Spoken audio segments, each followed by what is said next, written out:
Here we go. What is going on, Cover One crew? Welcome back. Happy Monday to everybody. Hope you had a great weekend. Let's start this week on the positive. I got some NFL draft sleepers to talk about. We're talking running backs and wide receivers. I got two for you, one from each position to get you in the know. I'm a big fan of both these men. Their NFL future may be extremely determined on the fact of where they land, if they land on a squad, because I do believe that there is value in these two players. Absolutely.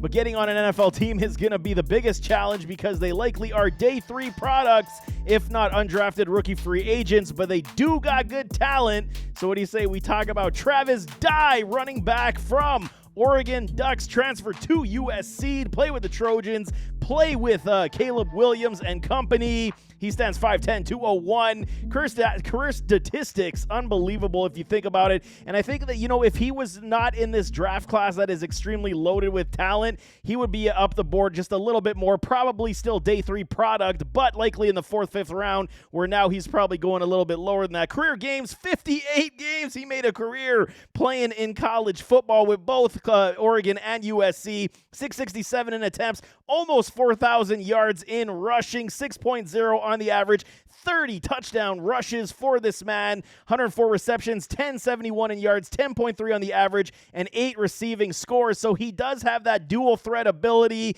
in his game. He is, I don't want to say he's great at anything, but he's very good in a lot of aspects. Career, his best career stats were in that 2021 Oregon Ducks season, 14 games, 1,271 yards, 16 rushing touchdowns, added 46 receptions for 2 more scores in that season in 2021. He is a good running back, a solid running back that a lot of people do covet in the NFL. And it's not just for NFL draft purposes for your favorite team. We could see Travis Dye carve out himself a role for a fantasy football squad if he does get on the field, but he does have a lot of positives. And I mean, the vision is very good. He's able to find it in the middle, in the gaps, and I got no qualms about it. I think, a lot of people claiming his stature isn't that great. 5'10", 201 is more than fine, and he sees the hole, and he's able to, fit through and make yards after it, man. No kidding. Knows how to find lanes. I mean, it's just part of his game that he sees with the vision. He's understanding where even the cutback lanes are. He's patient enough to find the gaps and the holes.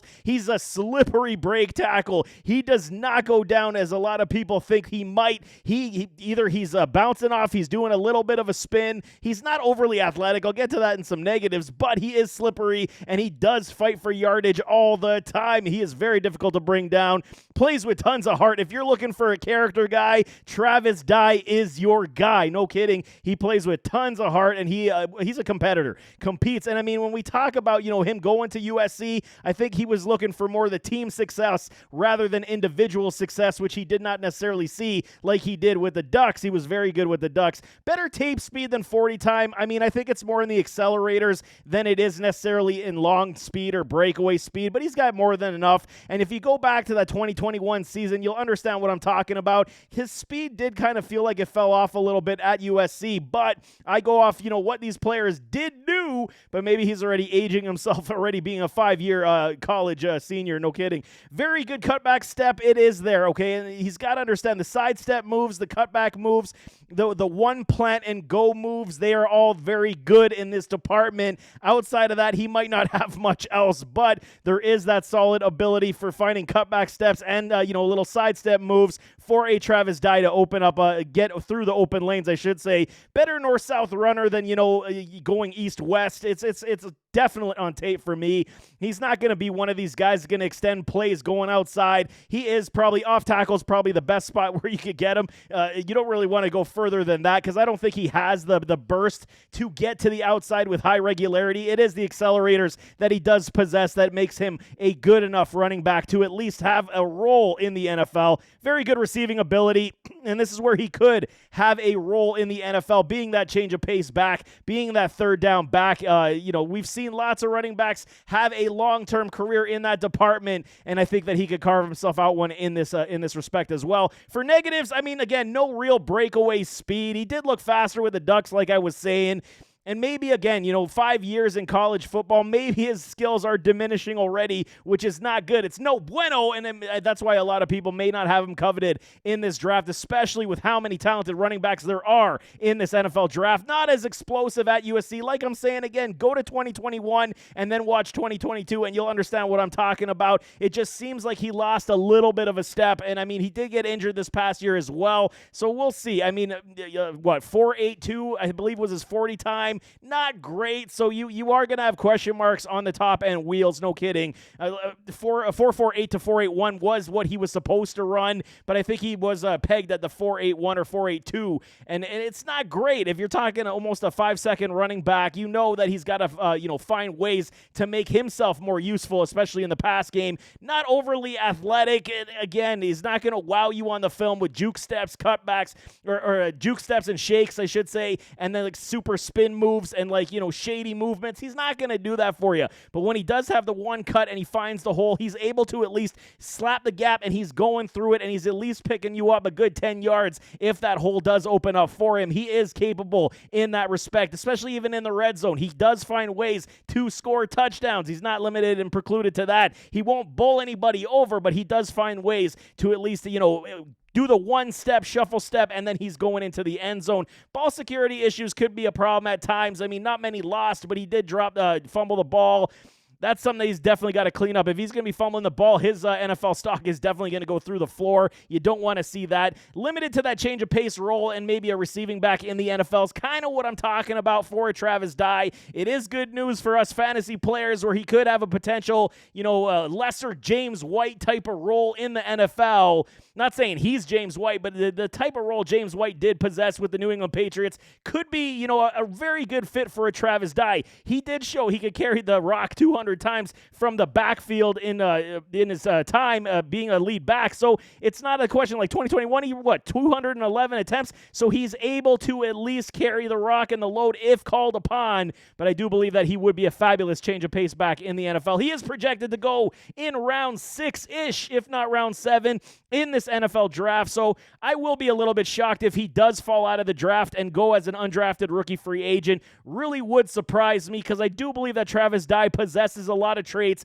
that this NFL does covet with running backs who can at least catch the ball. He will have to work on his pass pro a little bit more if he's going to, maintain that role. But again, those are coachable traits, and he's got a decent stature at 5'10", 201. So if he puts a little more muscle mass on him, there shouldn't be a problem with, at least picking up the blitz on the pass pro. Next one I got is Antoine Green, UNC. I am a fan of this man, wide receiver, 6'2", 200 pounds. And he's got to put together frame for a draft that's got a lot of receivers that are in like the 5'10", 5'9", 5'11 range. He's got 6'2", 200. He is a put-together wide receiver. Not a specimen, but he is put together in a sense that I got to say, okay, I got to take notice, and he definitely showed me and got me to take notice. 34 contests, 90 receptions, 17-10 in yardage, a great 19.0 on the average, 15 receiving scores. His best campaign was this last year with Drake May, and 9 games, 43 receptions, almost 800 yards,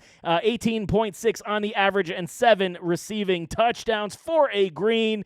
He's got good positives. He's got very good long speed. He's a fluid running ability. This is what you like out of your wide receivers. You don't want the clunky movements. Is he going to be able to elevate his game to another level? He is also a fifth-year senior, so did he take some time to understand his game, understand, how to manipulate defensive backs, find his way to get open? He's played with Sam Howell. He's played with Drake. So there is ability. He's had good quarterback play behind him.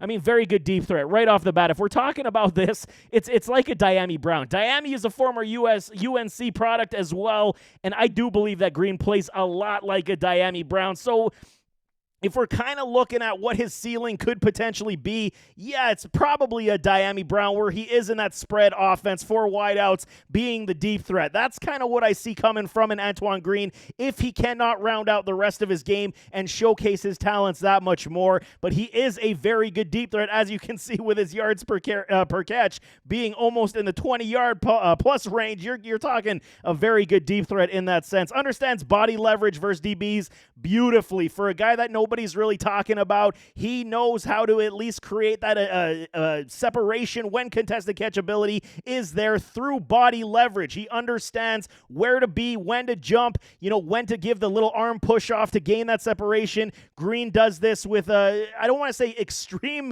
efficiency, but he does it well enough for me to have taken notice. Good stutter step release off the line. He will be able to at least run past defensive backs that do press up on him. He's got enough muscle mass to at least even break that with hand fighting, but the stutter step release is very good enough to get him around and go deep. Route tree's above average. I know a lot of people don't believe so because it is a very simplistic route tree for him, being the outside wide receiver, being the deep threat, go 9 routes. So, I mean, I get it. You want to see a lot more out of the route tree, but where I see him today, it's above average, and I think that he could actually round out his game that much more if given the opportunity to learn a better route tree. Good hands, they're consistent. I mean, they're not great, but they're consistent enough where he's not necessarily going to, drop a ton of passes for you, and he's able to at least catch the ball. Some people want to suggest he doesn't have the ball tracking capabilities. I'm going to disagree on that one. I think it's good enough. It's just not enough playing time for this man as a starter because he did have to wait behind some guys. Obviously, he comes back to the quarterback very well in his routes, in his hooks, in his slants. He does that when the quarterback is rolling out trying to find a wide receiver. He knows when to come back to his quarterback, being that friendly target in need of a quarterback needs that help. He's definitely there for that one as well. Contested catch is good, like I'm saying, with the good hands consistency. I think it's very good in this man. Plays like Dyami Brown, like I said, that's the ceiling for me, and I think that's pretty good for a wide receiver that everyone's pegging to be later on in the day 3 in the NFL draft. Negatives. No real elite traits. I mean, there really isn't. He's just one of these guys that can likely hang around in the NFL for a good stretch if he's able to make plays, showcase the wheels, and, make some plays like a Dyami Brown. So no real elite traits, but he's going to be a secondary piece. I'm not expecting Antoine Green to be this guy that comes out of nowhere and becomes the next Antonio Brown being drafted in the 6th round. That's not what I'm saying about a Green, but he no elite traits, but he could be a very capable and reliable secondary wide receiver. Burst isn't special. There's nothing really there. More accelerators and long speed in this man than anything I want to say. Over any kind of, supreme burst. It just isn't special whatsoever. Separation is hit and miss from time to time.